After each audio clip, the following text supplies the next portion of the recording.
అనారోగ్యానికి గురి అయినప్పుడు మనం డాక్టర్స్ దగ్గరికి వెళ్ళినప్పుడు టాబ్లెట్స్ రాస్తూ ఉంటారు.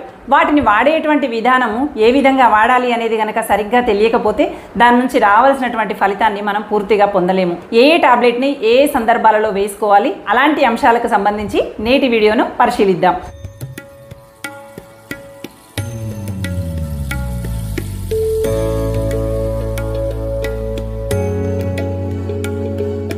Welcome to Keerthi creatives. నేను మీ కీర్తనారెడ్డి.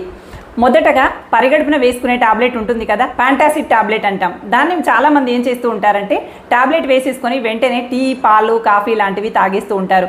దానివల్ల అది తగిన ఫలితాన్ని ఇవ్వదు. ఖచ్చితంగా ఒక గంట వ్యవధి, 45 నిమిషాల నుండి గంట వ్యవధి సమయం ఇచ్చినప్పుడు మాత్రమే ఆ ఫ్యాంటాసిడ్ టాబ్లెట్ సరిగ్గా పనిచేస్తుంది. పరిగడుపు టాబ్లెట్ అంటూ ఉంటారు కదా, ఆ పరిగడుపు టాబ్లెట్ సరిగా పనిచేయాలి అంటే ఖచ్చితంగా ఒక గంట సమయాన్ని మీరు టీ కానీ పాలు కానీ తీసుకునేటువంటి సమయానికన్నా గంట ముందు మీరు వేసుకున్నప్పుడే అది సరైనటువంటి ఫలితాన్ని ఇస్తుంది. ఇక అలాగే థైరాయిడ్కు సంబంధించినటువంటి టాబ్లెట్ను కూడా చాలా మంది తెలియక టాబ్లెట్ వేసేసుకుంటున్నారు. వెంటనే పాలు, టీ, కాఫీ లాంటివి తాగటం, ఏదైనా టిఫిన్లు చేసేట లాంటివి చేస్తున్నారు. దానివల్ల థైరాయిడ్ టాబ్లెట్ సరిగ్గా పనిచేయకపోవటం, థైరాయిడ్ అనేది బ్యాలెన్స్లో లేక ఇబ్బంది పడటం జరుగుతూ ఉంటుందన్నమాట. పరిగడుపున వేసుకోమన్నాడు డాక్టర్ అనుకుంటారు, కానీ పరిగడుపున అంటే దాని అర్థం ఉదయం వేసుకోగానే ఖచ్చితంగా గంట సమయం, వీలైతే 2-3 గంటల సమయం కూడా ఉండేలాగా చూసుకోండి. థైరాయిడ్ టాబ్లెట్కి అయితే ఖచ్చితమైనటువంటి రూల్ అండి ఇది. నన్ను అడిగితే రాత్రి పడుకునే ముందే మీరు థైరాయిడ్ టాబ్లెట్ని అండ్ వాటర్ బాటిల్ని మీ దగ్గరే పెట్టుకొని పడుకొని మీరు 3-4 గంటల సమయంలో ఎప్పుడు మెలుకోవచ్చినా ఆ టాబ్లెట్ వేసేసుకొని మంచినీళ్ళు తాగి మళ్ళీ పడుకుంటే మీరు ఉదయమే లేసేపటికి ఆ 2-3 గంటల సమయం గడిచిపోతుంది. ఇంకా ఉదయం లేవగానే టీ, పాలు ఏది తీసుకున్నా కూడా ఇబ్బంది అనేది ఉండదు. అందుకోసమని మీరు ఎప్పుడు వేసుకున్నా ఖచ్చితంగా థైరాయిడ్ టాబ్లెట్కి మినిమం గంట వ్యవధి ఉండేలాగా చూసుకోండి. ఇంకా అంతకన్నా ఎక్కువగా ఉన్న సంతోషమే. ఇక గర్భవతులుగా ఉన్నటువంటి స్త్రీలకి, ఐరన్ డెఫిషియన్సీ ఉన్నటువంటి స్త్రీల కోసం ఐరన్ టాబ్లెట్స్ రాస్తూ ఉంటారు. ఈ ఐరన్ టాబ్లెట్స్ అనేవి ఖచ్చితంగా సి విటమిన్కి సంబంధించినటువంటి ఆరెంజ్ జ్యూస్ కానివ్వండి, సాంబార్తో కూడినటువంటి అన్నం కానివ్వండి, ఇలాంటివి తీసుకొని తర్వాత ఐరన్ టాబ్లెట్ కనుక వేసినట్లయితే అది సమర్థవంతంగా పనిచేసి మన ఆరోగ్యవంతులుగా మారుస్తుంది.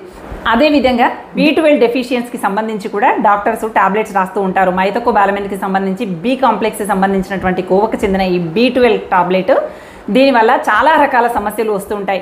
B12 తక్కువగా ఉన్నటువంటి వాళ్ళకి మతిమరుపు రావటము, మానసికమైనటువంటి రోగాలు రావటము, డిప్రెషన్ లాంటి ఇబ్బందులకి గురి అవ్వటము, కాళ్ళు లాగటము, ఉండే దడగా అనిపించటము, చాలా రకాల ఇబ్బందులు ఉంటాయన్నమాట.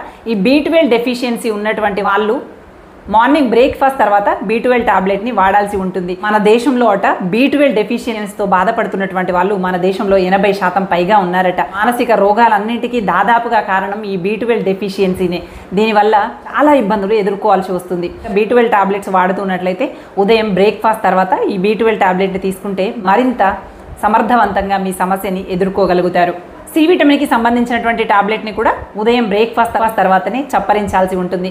అలాగే omega-3 ఫ్యాటీ యాసిడ్స్కి సంబంధించినటువంటి టాబ్లెట్స్ కూడా ఉదయం బ్రేక్ఫాస్ట్ తర్వాతనే తీసుకోవాల్సి ఉంటుంది. ఇది ఎక్కువగా ఫిషెస్లో, ఫ్లాక్ సీడ్స్లో మనకి దొరుకుతూ ఉంటుందన్నమాట.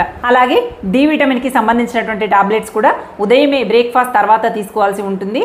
ఇంకా వీలైతే కాస్త ఉదయం సమయంలో ఎండకు ఉండేటువంటి ప్రయత్నం చేయండి. న్యాచురల్గా కూడా డి విటమిన్ని గ్రహించవచ్చు.